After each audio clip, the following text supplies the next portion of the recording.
Oh! Jesus Christ! They call me the Taxman. You have to be hard to live here.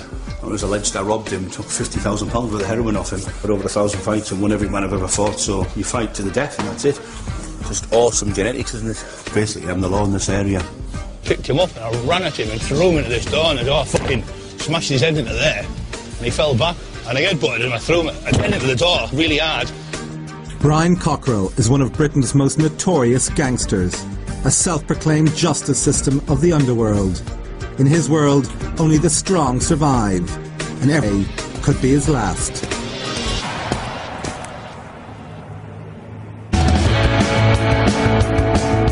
For 20 years, Brian Cockerill has used his brutal reputation to extort millions from drug dealers. He sees it as a tax, a levy they have to pay to allow them to operate in his area. For people who don't know what taxing is, it's drug dealers sell drugs on the streets, and when they sell the drugs and get the profits, the money, I usually go and take the money off them. Obviously they can't go to the police and say, well, Brian Cockerill's just been round and took vast amounts of money off and vast amounts of drugs, because obviously it's illegal to sell drugs, and so after they try to convict me, they convict themselves. Despite the risks, and at 42, Cockerill remains on top of his game. His lifestyle requires him to be brutal and intimidating. He commands fear as he marshals the underworld in his patch. Most people who have tried to emulate me, they're either dead or they're doing life sentences. And to do it probably is the hardest job in the world. These days, taxing drug dealers is not what it used to be. The dealers don't have as much cash because competition has hit their profits. The taxman's returns are not quite as lucrative.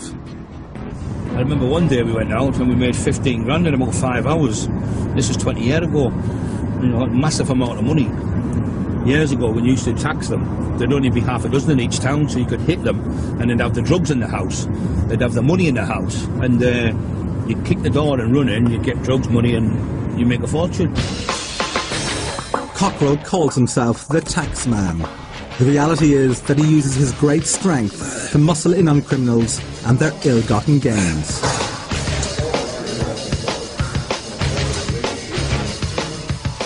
But wresting huge sums of cash from top drug dealers is not without risk.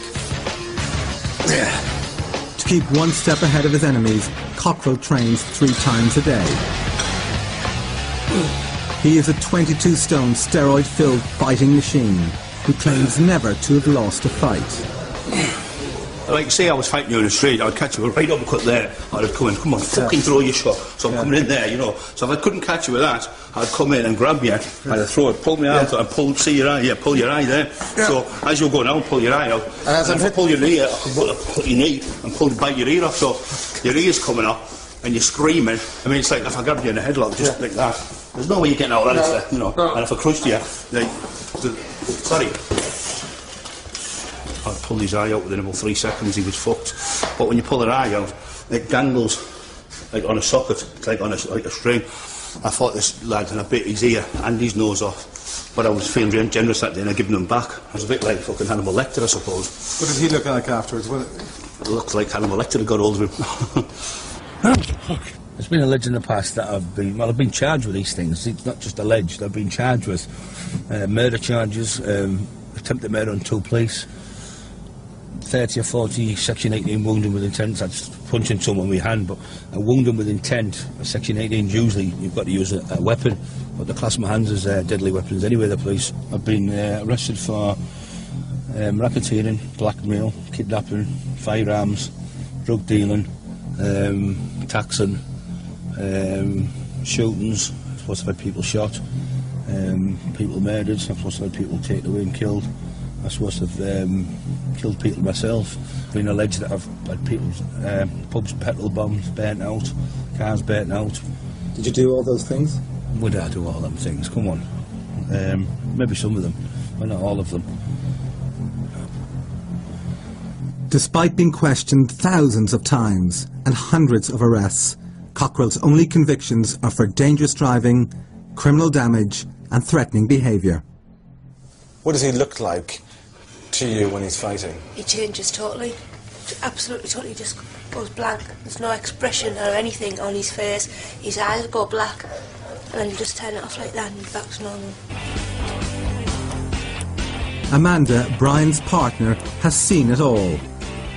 Her loyalty to Brian has been unflinching, despite constant fears of revenge and reprisals to the family. But it isn't as easy as you think. It sounds easy, but it isn't. You try and think about going up to some man and saying, I want your money and I want your car and I want whatever. It isn't as easy as you think. If it was easy, they'd all be done, wouldn't they?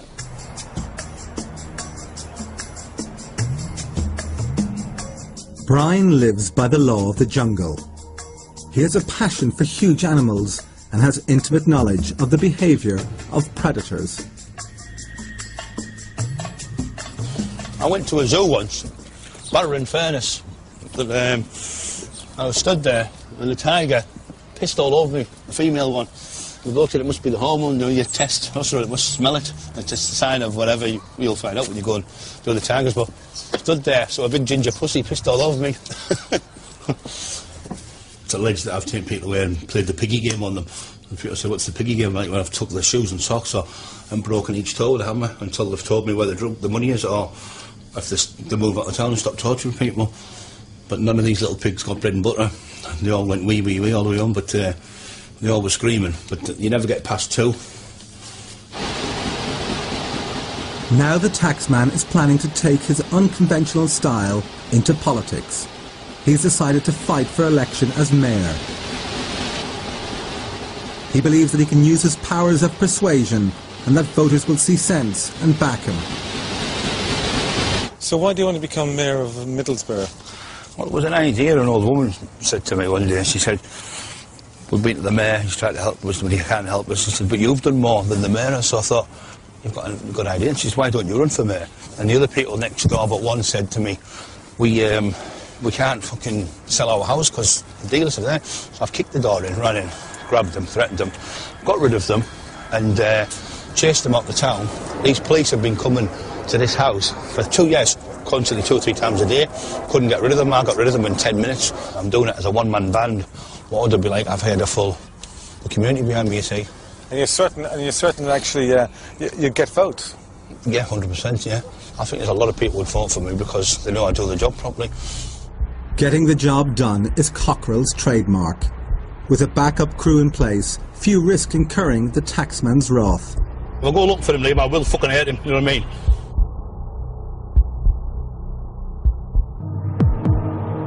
Drug dealers face many dangers.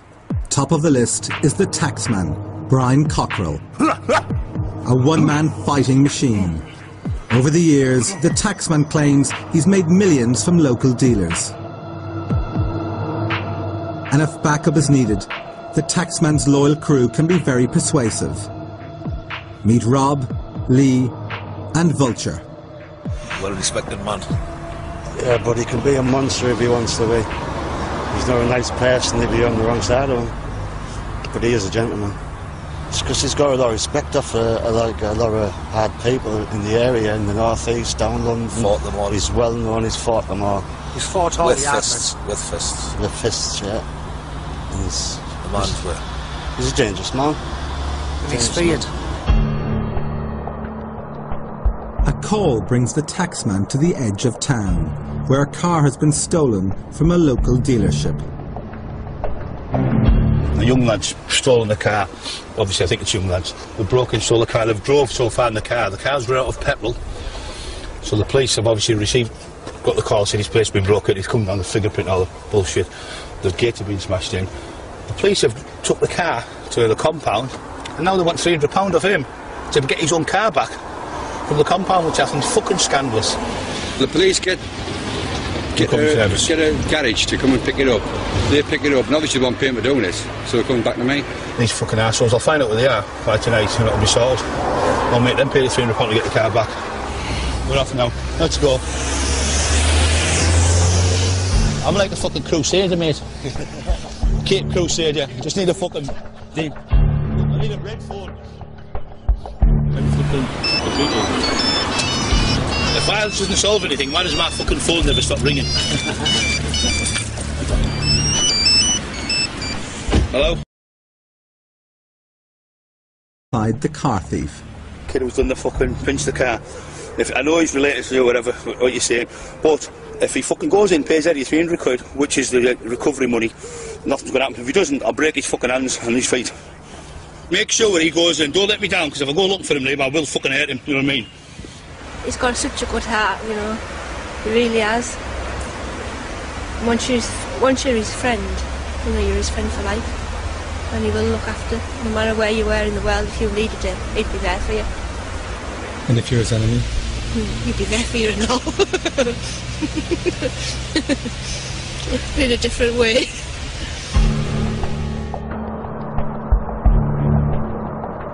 The taxman, with his loyal crew, tracked down the apparent car thief to ask him to atone for his crime. Hours earlier, the thief was beaten up. As to who's responsible, no one is saying. You can't go around doing them fucking things, you know what I mean? You're going to end up in a hole in the ground, son.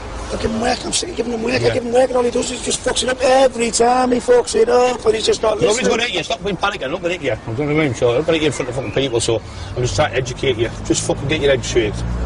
Sorry, I really am. Yeah. I just pay him every week or something, alright? Give me a word, alright?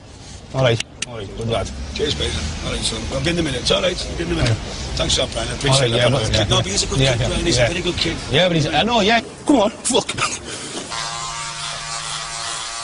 The taxman's unconventional approach to petty crime is controversial. He claims to do a better job than the police.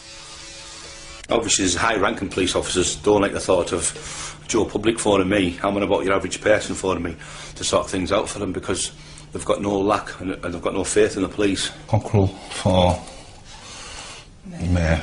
Vote for Brian. Look, the taxman, Cockerill. Now the taxman wants to send a message to the wider community. He's putting his muscle behind a campaign for mayor and believes no one is going to stop him. Right. I'll run for mayor next year in Middlesbrough. I wonder if you'd vote for us. My name's Brian Cockerill, and this is the polling thing we're doing, just to stop the drugs on the streets and everything we're going for. Phone me any time, with any carry on, any idiot or anything, just phone me and I'll sort it out. Okay, mate, no problem with that. You take care, look after yourself. Would you vote? Definitely. And for your family as well. So I'll leave that with you. That's just what the campaign thing's about. And there's nobody better than me to clean the streets up, is there? What, I'll vote for you, mate. You want to post it for your shop? Fucking shite off the fucking streets, I'll do anything for you. You know that. Fucking hell, who's better to do it than me? Okay, thanks for your time, love. See you now. Would you vote? Yeah. I can count on you. Thanks very much. Cheers, love. Thank you. See you at the voting thing. I'm running for mayor next year. I wonder if you vote. He wants to tidy the streets up. Know that? His idea, yeah. Oh, there's my little pal, Terry. Cockerill can certainly count on Terry's vote. Terry also has a reputation for being a tough fighter. We've been friends a long time, right? And in honesty, he doesn't bully people. He sees injustice right, as I've done myself. He doesn't see people abusing people. He's got a heart of gold. But the same kid, right, you can't play games with because he's a monster when he needs to be. But he's only a monster to people who need to be monsters. He's the monster of Teeside, but he's my pal and he's a gentleman. Yeah. Friendship and loyalty mean the world to me. You can't put a price on it. And honestly and truthfulness, like sometimes you got to dig through a man full of shit before you find good folk. Yeah. He's good folk. I wouldn't promote violence with anyone, but sometimes, you know, we don't live in an ideal world. We live, you know, in an underworld situation. But like, friendship and loyalty is a major thing in Teeside. Brian, I'm going to go in because... Okay, mate. Yeah. The boys will sort it out. I've had a couple of nice... All right, lads. Okay, no problem. Hey, catalogue, look.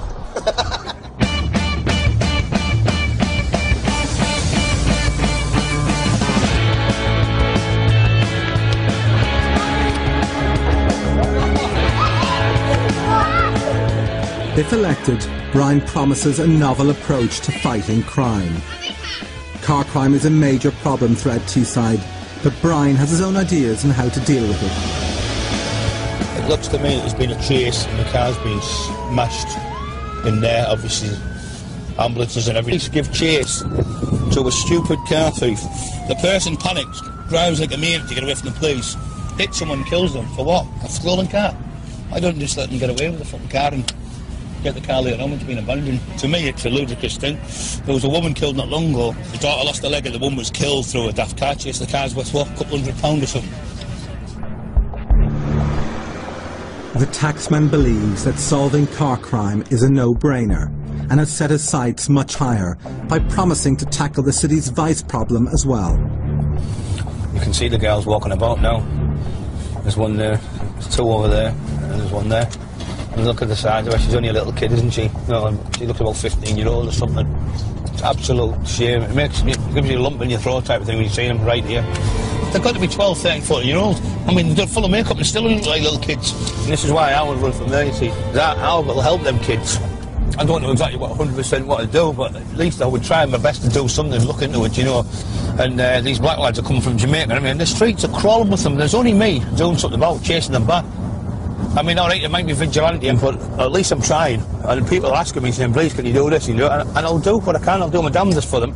And I won't say no, and I won't say yes. I'll say I'll do my best for you. I'll see what I can do. So you're Robin Hood? I'm like, yeah, Robin Hood. But even he wore a mask. Rip the guy, man. Yeah, thank you, love. Smashing that. Another one undelectable. The taxman, who doesn't drink or smoke, says he believes in old-fashioned family values, where a woman's place is in the home and children should be equipped for whatever life may throw at them. His only son, Jordan, has just turned 15. Under his father's watchful eye, Jordan is building up muscle and stamina for whatever lies ahead. This is my dog Charlie, pedigree boxer. Doesn't like no one. Likes mum, dad and me, obviously. He's a bit wild as well. Still a good dog, he's clever. Sit down, boy.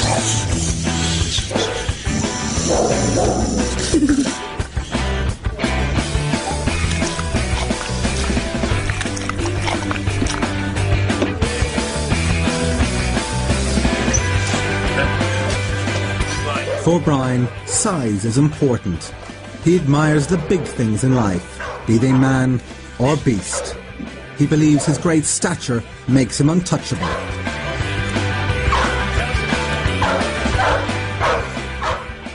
Hey, wrap it in now.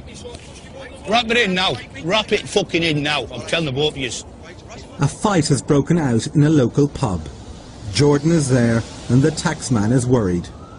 There's been about 200 people in there. My son was in there, loads of kids have been in. And the Stockton kids in Stockton Town Centre have started fighting with the lads from Ingleby Barwick. I've heard about it, so I flew round.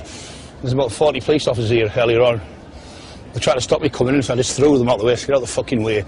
My fucking son's in there. And he said, oh, I said, get out the fucking way. And then I walked in and my son's read the brains to get out before the trouble kicks off. He's gone there, but I've come in, there's kids all coming at me, busted noses, been hit with glasses, there's lads been stabbed. And it's just been a mad case, but they're all like 18-year-old, 16, 17, 18, 19-year-old kids being daft. Had a few drinks and thinking like they can fight 10 men. None of them could fight sleep. How many people got stabbed? A couple, or just one? Just Richie. Yeah. Like, they were brawling around here, and I went over to split them up, and then the lads swung for me. So as they swung for me, I was like, oh. So I started swinging. And as he swung for me, I started him. Yeah. I was like pounding his head in as I could, and then next thing I knew, he got glassed, and then the ambulance and police are here. Young Jordan has bagged the stab victim's bloody shirt. What was that? The lad who been glassed? Full of blood. Full of blood. When I was a kid, all we did is play football. And bloody... Everyone fights, I suppose, but not like this. Not with bottles and knives and things. And they're all pissed.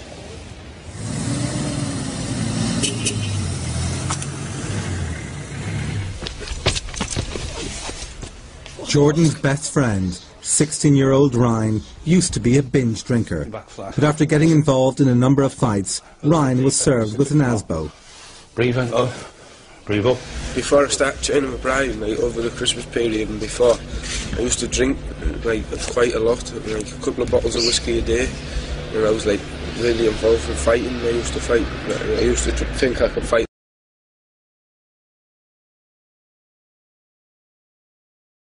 Lad at 5. You feel that, yeah? Jordan's dad has taken Ryan under his wing and is helping him develop his physique. Keep your style, right? Bri phoned me one day and said, right, it's time to train. And from then on I've been training, trying to keep out of trouble. Stick your bum out like you're a duck, like that position. That's better. You're still bending forward quite a bit, just so you like that. I think you've got 2 left feet. So, 6. Good lad. Jordan hero worships his dad and considers him to be in his own way a celebrity. Like he's got legs like Bambi now. Yeah. Don't like boasting about it. I never have. Fair enough, you might be one of the hardest. Like, you might be one of the hardest, like, about, fair enough.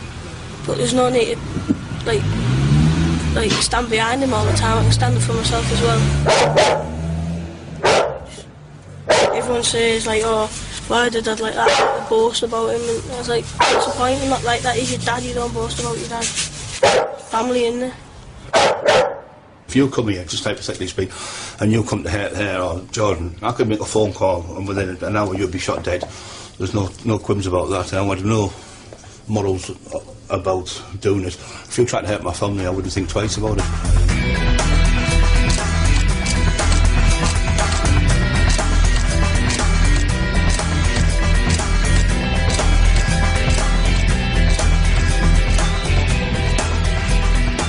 In some quarters in this town, a certain layer of society, you're the law. Yeah. And did the police recognise that? You believe that, but did the police... They know that as well, and I think a lot of high-ranking police officers don't like the thought of me having more power than them, and that's the whole top and bottom of it. It's a game between you and the police, isn't it? It's a cat and mouse game, innit? But I can't afford to be caught, can I? So, but I think I'm the cat now, and they're the mice. It's a game where the taxman, for anything from a few hundred to several £1,000s, sets himself up as judge and jury. His is an alternative justice system that's used by those in the area who've lost confidence in the police. We had a break-in and I told Brian about it, and we've got CCTV up. By the time we phoned the police, the last time I showed the police it, they said that because the footage wasn't that accurate, you couldn't pinpoint the person. And how long did showed it take? Brian it. How long did it take you to get them? It took them, what, less than half an hour. We looked at the footage. Brian said, I've seen him. We went on the corner and we got the lad and he compensated us for the window that he broke, which is brilliant. And the thing is, the kid didn't go to jail. After he got told his mum come to me, the kid's mum come to me and said, oh, thanks for helping us, blah, blah, because I screamed. I said, I'll fucking smash you. I screamed. I wasn't going to hurt him. I just was only a kid about 18. Yeah. And his mum said, that's the best way to do it, because you frightened him now and he hasn't been burgling and robbing like he was. So she said, you've kept him out of trouble. See, with all the lads around here, you just mention Brian's name and they know that Brian means business. Cockerill's future as a fighter, security consultant, extortionist and self-proclaimed one-man justice system can't last forever. So now he's looking to less dangerous activities. A lot of people have been paid off, as you see. We've got a big industrial area. British Steel, ICI, Wilton, things like that. And they get paid off. They might get £50,000 after working 30 years, 40 years, whatever. So they get paid off. So what they do is invest the money into cigarettes. They'll go abroad to somewhere like Belgium or Spain, buy the cigarettes for whatever price, £1.50 a packet. Come back here, they sell them for £2.50 and make £1 on a packet. And they might get 20,000 packets, which is 20 grand, you know. The money in the cigarettes is phenomenal money. But why the cigarettes is more lucrative than the drugs is the jail sentences. You'll get caught selling cigarettes, you might get 3 months. You'll get caught selling a couple of grams of heroin or a couple of grams of coke. You're going to jail for a couple of years. So that's the big difference. And the amount of money what you make in drugs is nowhere near as amount of what you make in cigarettes. Some of these fag men are making 40, 50, 60 grand a week.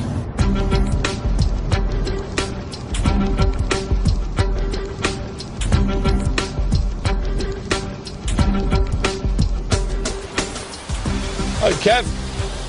Hope you're keeping out of trouble. Yeah, sounds, yeah. Good lad, good lad. Doing well, pal? In nearby Hartlepool, Brian meets with a group of mates. You alright? Keeping out of trouble? Can you just turn that off or just wait here while we go outside to see the mates again? You can't get this on camera. With the tax taxman, some secrets can never be shared.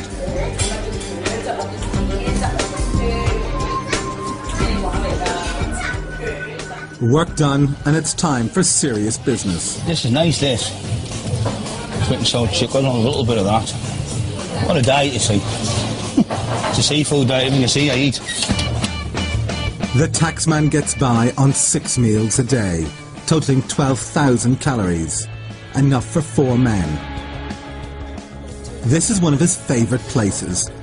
An eat as much as you can buffet, which Brian takes as a personal challenge. But he maintains he's not greedy. To be a prize fighter requires natural ability, training and heavy calorie consumption. When I'm doing the taxing, you've got to be able to fight, because sometimes you might go to a house, you might kick the door, there might be 10 lads in there, you might have to fight like yourself. I've beaten the doors before, there might be 1 lad you might tax them, but you might go and there might be loads of people in there backing them up. And you've got to stand there. Sometimes you might have a fight for 12 minutes, and sometimes you might have a fight for 10 minutes. But you've got to be prepared, so that's why you've got to do all different types of exercise and different types of sports, you see. But while Cockerill has yet to encounter a man who can match his muscle, will he meet his equal in the animal kingdom?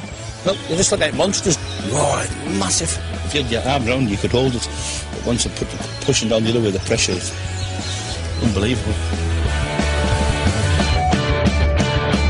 A one-man justice system who targets drug dealers for a large slice of their profits. To reach the top of his profession, the taxman had to prove to the underworld that he was an unstoppable force, prepared to do anything for their cash. In his game, reputation is everything. I pulled up with my eating stone and I threw him on a marble table. I nearly broke his back and snapped it. It was about a 2-inch table, snapped it in half. I split his nose wide open, he hit the deck. I dropped him, he jumped up again, nutted him again, and dropped him again. I said, I didn't even fucking punch you, and I've dropped you twice. I said, you daft, and I went boom, slapped him, and I knocked him out the palm of my hand, and he took his fucking head off, perforated his eardrum. But inevitably, this one-man, steroid-filled powerhouse was to meet his match. Lee Duffy, a young boxer and street fighter with an awesome reputation as an underworld enforcer. But when they finally met, Brian claims that Duffy was no match for the taxman's left hook. So he ran at me and grabbed my legs and tried to pick me up and put me down, but my strength was probably, I was arguably one of the strongest people in the world at the time, and broken world records at the time. So I grabbed hold of Lee and I picked him up and I ran at him and threw him into this door, and the door fucking smashed his head into there, and he fell back, and I headbutted him. I threw him at the door really hard. I headbutted him twice. He fell to the floor. I hit him with the elbow in the face. As he went down, I kneed him in the face. But in true Butch and Sundance style, after beating each other to a pulp, they became firm friends. He said, oh, fucking look at the size of this. Imagine me trying to fight someone like you, I must be fucking mental, he said. Because he wasn't a small lad, he was like 6'4", 17 and a half stone. And he said, strongest lad I've ever met, man. He said he had hideous strength. And anyway, we got together and we became the most fierce partnership ever in Teeside, and the most ruthless. All the drug dealers shut down everywhere in Teeside because we went around taxing them all, kicking the doors in.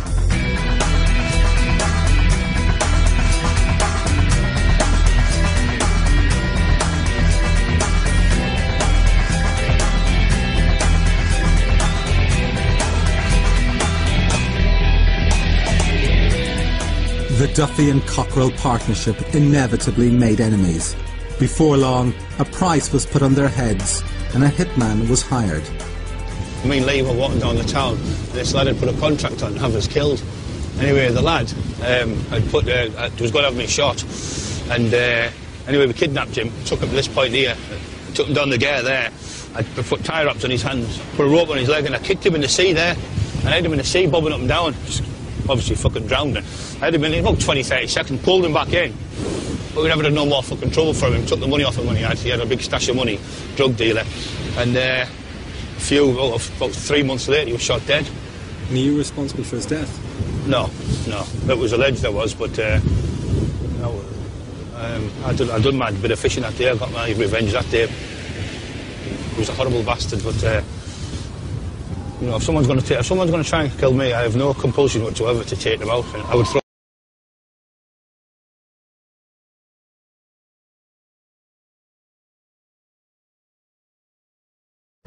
but their partnership was to be savagely ended. Teeside boxer and nightclub bouncer Lee Duffy was stabbed to death last night in the centre of Middlesbrough. A stretch of blood near a pedestrian crossing was a grim reminder of the savage killing. Police believe that Duffy may have been killed as part of an Underworld feud.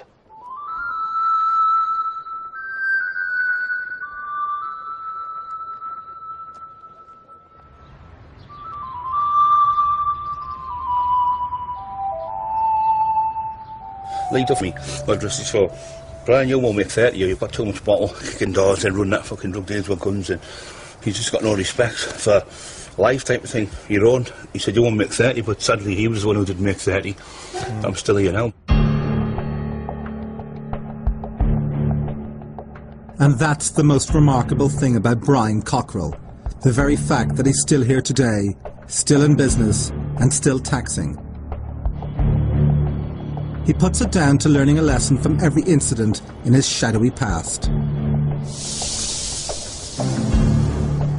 One night, I come out of here about 5 o'clock in the morning. I was with a friend, Ranjit, a Pakistani lad, and there's a kid here waiting for him with a shotgun, and he jumped out from one of these cars. I'm going to fucking shoot you, packy bastard, he shouted, and he had the shotgun, ready to shoot him. I'm joking, I said, hey, put the fucking gun down. So he stood, and it was close as you and I now. I said, put the fucking gun down. Put the fucking gun down, I said. And he went, I'll fucking shoot you, Brian. I said, come on then, shoot me. I said, at the end of the day, you shoot me, I'm dead, I don't worry about it. But see, all these fucking witnesses are on here, so you go to jail for the rest of your life, you're a fucking dickhead. Now so he run with a gun and fucked off. But what I'm trying to say is, you can't outrun a gun, you can't outrun a bullet. So there's an old saying that you charge a gun and run from a knife. In 1992, the taxman's luck was to run out. His violent methods had upset too many people. Local villains lured him to a house. It was a trap. Today the house is no longer owned by Gangland figures, but the memories remain strong.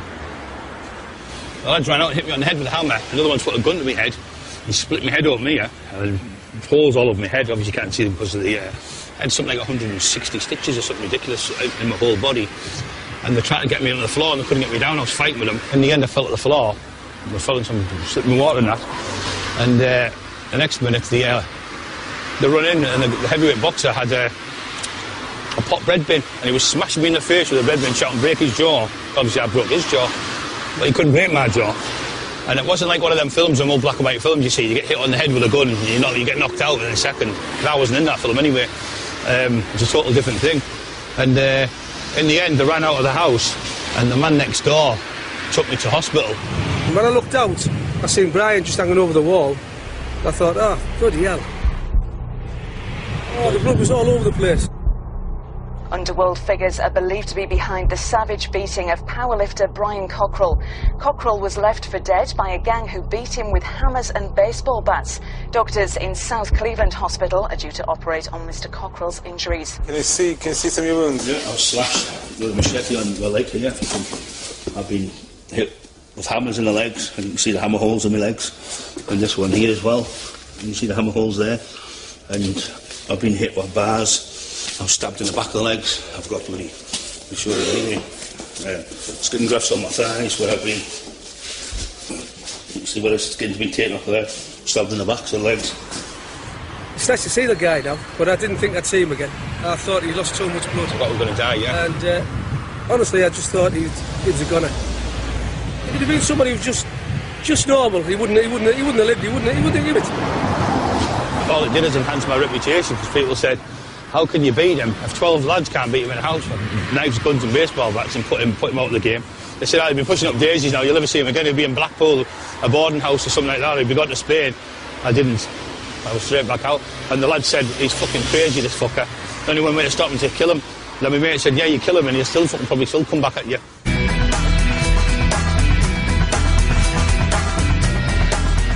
But in time, the taxman was well enough to go back to his old ways. There was an allegation of I'd done a massive armed robbery. There was all sirens out here. I looked out. There was police. Armed police on the floor. So I had to lie down on the floor and assume the position, as they say. Hands behind my back, handcuffed. Was taken up. I was arrested, taken to the police station. I said that grabbed a black lad, Nigerian kid, put a handgun to his head, and robbed him of £50,000 worth of heroin. A lad supposed to pick me out on an ID parade. He come round, he said, no, that's not him. And they said, well, I thought he said he was like 23 stone, 6'3", and his name was Brian. Anyway, he said, no, that's not him. So, anyway, they never got me for it, but I'm the only person ever to be arrested for taking drugs off a drug dealer, and he was given immunity. But it's no wonder the kind of witnesses pretend that they haven't been there or disappear or kind of don't give evidence or whatever. Would you be a witness? Against you? I'll tell you one thing, I'd think twice about it. In fact, yeah, I can understand most people would not. Of course not. Yeah. And so have you ever had a witness give evidence against you? Ever? Never. I went to the police station, but it's never made court. So the witness's testimony changes miraculously? Yes. Or they go off on holidays and... Or they go away for a week, so things... Miraculous things happen, don't they? But you can't. I mean, the police must be incensed because, you know, if they try and prosecute you fairly, then they never get a success. I mean, with the crimes that you've done, you've only had one driving conviction. Yeah. How was that? Because I've never been found guilty in anything. Like I say, there's been the evidence the police have had have never been enough to convict me.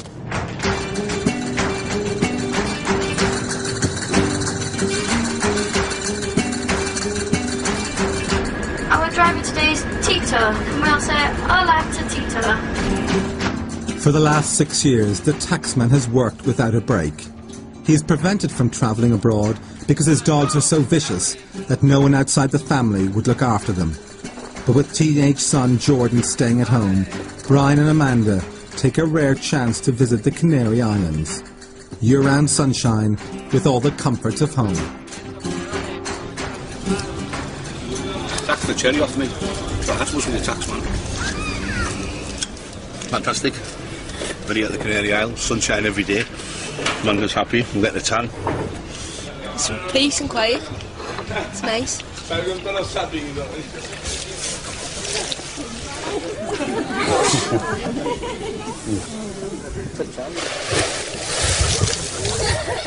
He's fast, isn't he?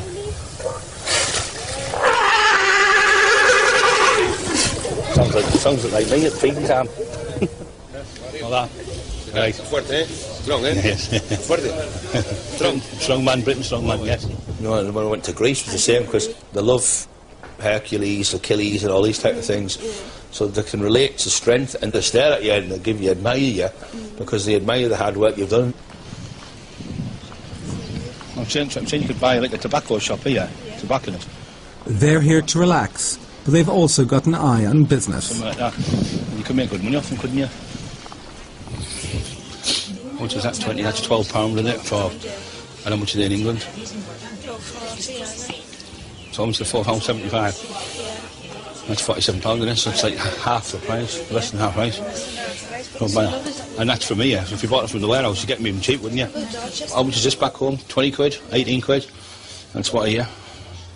£6.25. Don't you? You're ignoring me. How much is that? About 20 at home. Right. We're going to come here, we're retiring in the next few years, because it's a nice culture. Spanish people are more laid back than back home. People are nice here, and plus there's more opportunities out here. Once maybe start a water sport, you know, jet skis on the beach or deck chairs, something like that, and maybe getting into buying clothes and selling clothes in a market store. The island holds magical appeal for the taxman. Locals are astonished by his size. There are clear business opportunities, and then there are the animals. Whoa! Hello, fat man. Jesus, he's a beauty. You see, they've got a bite over 800 pounds. That strength is unbelievable. I'm still heavier than that croc. I've become arguably the strongest person in the world at one time. But the strength, obviously, with the fighting ability, is very dangerous, because you're probably 6 times stronger than the average person on the street. You know where the hippos are? Right, I'm at number 30 and we are now at number 8. Number 30? The anacondas, 30 foot long, 28 inches thick, or 28 foot long, 30 inches thick, whatever. And they've killed people as well. Huge.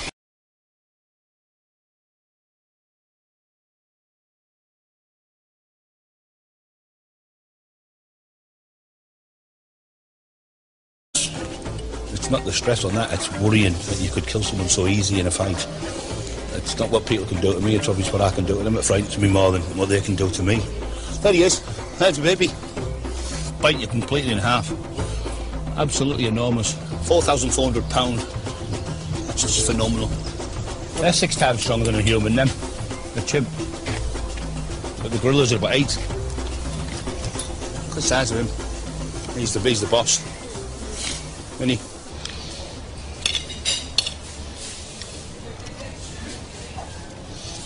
I've been keeping record what I've been eating on holiday. I'll just give you the first day instead of going right through the full week. For breakfast I'll have had 4 coffees, 1 banana, 1 apple, 1 pear, an orange, sugar puffs with milk, 3 yoghurts, 4 toast, 3 scrambled eggs, 1 sausage, beans, tropical juice, 4 bacon. That'll be breakfast. Lunchtime, 2 chops with veg, pasta, potatoes, rice, and a fruit cocktail, 3 ice creams, jelly, chocolate, cake, and Lucozade, 2 yoghurts, ham salad sandwich, 2 of them, and 4 cups of coffee. Dinner time, 1 chicken curry fried rice, a second beef curry noodles and rice, 3 bowls of ice cream, 1 cake, sponge cake, a coffee with milk, 2 Sprite and half a pint of water.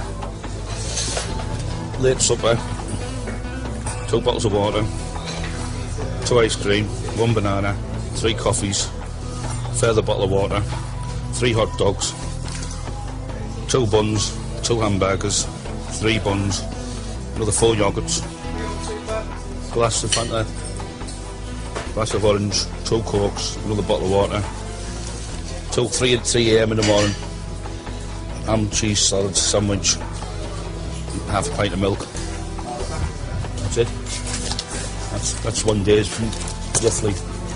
Back home and drink 10 pints of milk as well a day. Obviously milk here is horrible. He's as a gangster and self-declared taxman are numbered. As he gets older, he will no longer be able to extort fortunes from criminals.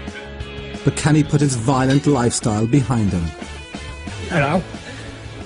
That's the parrot, not me. Hello, son. What do they call him? I used to have a parrot, called him Herman because he was like a little monster, no Herman Monster. And I gave him away to a friend. I gave him to a friend because he would. And 2 days later he started speaking. I thought, if he tells the police everything I know, I'll get about fucking 30 years. I've seen him in here with guns and all sorts. I know where the bodies are buried, you see. Under the patio. Telling where the bodies are buried has been a real problem for the taxman. Like many enigmatic underworld figures, he has written a warts-and-all book detailing his life story. But that in itself is a legal minefield, as the most shocking stories can never be told. A true-life confession would send the taxman straight to jail. You couldn't tell them where the bodies are buried, could you? And you couldn't really tell them how many people you've shot. You can say, say you have had someone shot. You can't tell them things what you've done, what you haven't been arrested for. You can only tell them the things what you've been arrested for and alleged. But you can't come out and say, well, I've robbed this place and I've robbed that place and I've done this and I've done that, because you're obviously incriminating yourself. But the things what I've done in the book were all alleged offences. But this is probably just the ice tip of the of what I've done in my lifetime. Brian Cockerill, the taxman, is an enigma. Persuasive yet terrifying, blunt and sharp, brutal to some and compassionate to others. He's one of a kind, but is yet to come to terms with the fact that his taxing days may be coming to an end. When you're getting older, you realise the most precious thing in life is your life, your freedom and your fitness. But when you're younger, you don't care, you're just mad, you know. But now, somebody said, oh, there's a dealer's got such and such on there, I'd check them up first now. Have a look at it, see, plan it all. But yeah, so I just go and kick the door and run in. Because as you get older, right, you can maintain your fitness and respect and all that, and you keep your strength. What happens when you're 75? Well, I am old now. I'm 42 this year, so I'm still here. But we've come to that. We've come to that bridge and crossed that bridge and come to it. But I think the taxing thing's finished because there's that many dealers now. There's a lot of people who've kind of hit a lot of money, like been through a lot of money, millions of pounds, like you've been, you know, and they come from kind of council backgrounds. A lot of them done the work. Squander the money. Squander the money. Yeah, squander it. Have you squandered it all? Yeah, I've squandered my money. I've lived life to the full. I've lived life a million miles an hour. But you're running the risk of some young gun coming up with a revolver and taking you out. And it doesn't matter how big your biceps are. You know, the bullet, if it gets you the right spot, you're dead. Yeah, but does that bother you? No. The future is uncertain for the Taxman. He faces an uphill battle if he's ever to become mayor of Middlesbrough. He may take a bullet for a tax too far. Or perhaps he will live up to his promise to rent out deck chairs on a stretch of Spanish beach. The biggest fear is that he will take his muscle to another part of Britain and start afresh. Only the Taxman knows, and he's not saying.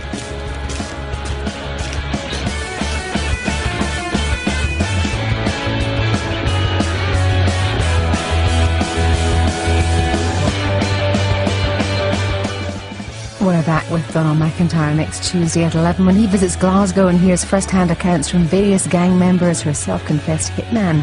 For exclusive video footage not shown on TV, visit the website at 5.tv/McIntyre's Underworld.